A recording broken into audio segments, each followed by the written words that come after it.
Hello,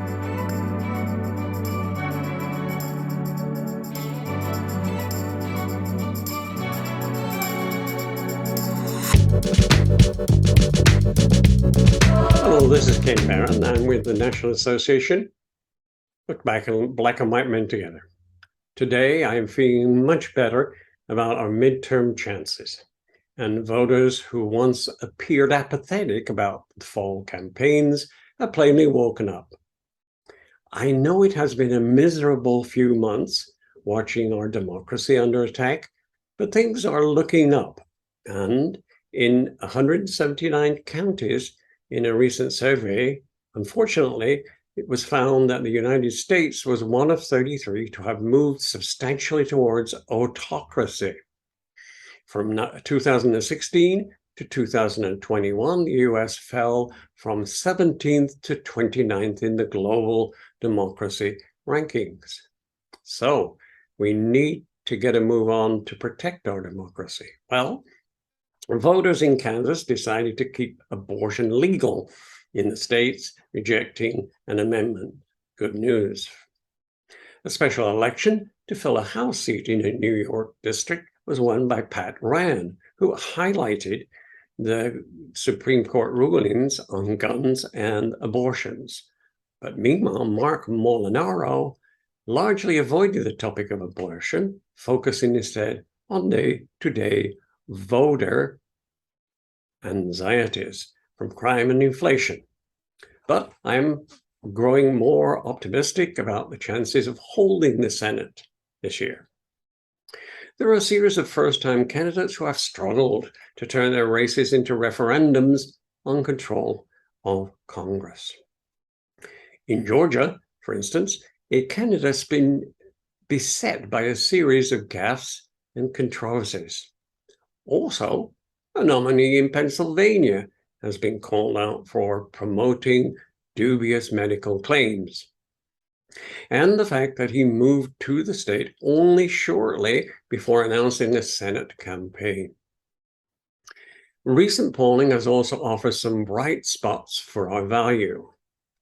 A recent survey from Pennsylvania found that the progressive candidate for Senate is leading by 18 points. Well, that's just one survey, but this shifted the Pennsylvania Senate race from a toss-up. In Arizona, the progressive candidate is running 8 points ahead. This is also true in Wisconsin. But Washington is not irreparably broken. And in Biden's first term, he has got a surprising amount done. In June, Congress passed the first major gun safety legislation in nearly 3 decades.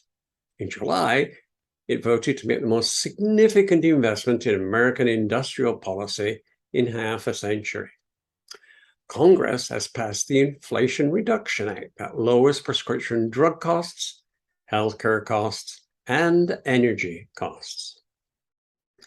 This week, President Biden announced that he would cancel $10,000 in student loan debt for Americans earning less than $125,000 per year.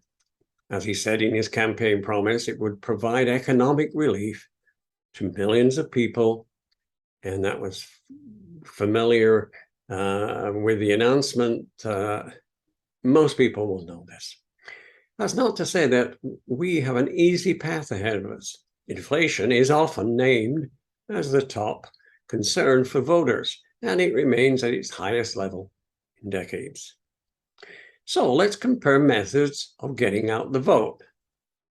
Ted Cruz is relying on the political machine created by Governor Abbott, but O'Rourke in every one of the 254 counties is knocking on more than $1 million doors.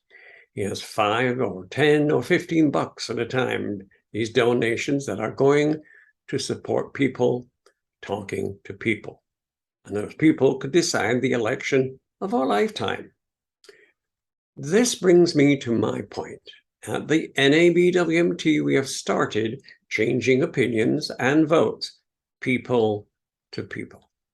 Now we face the fierce urgency of now, the pressing need for immediate action and lasting changes in the face of all these injustices. Tomorrow is here today. This is no time for apathy or complacency. This is a time for vigorous and positive action. Join our NABWMT political action team. You can email us at nabwmt@nabwmt.org.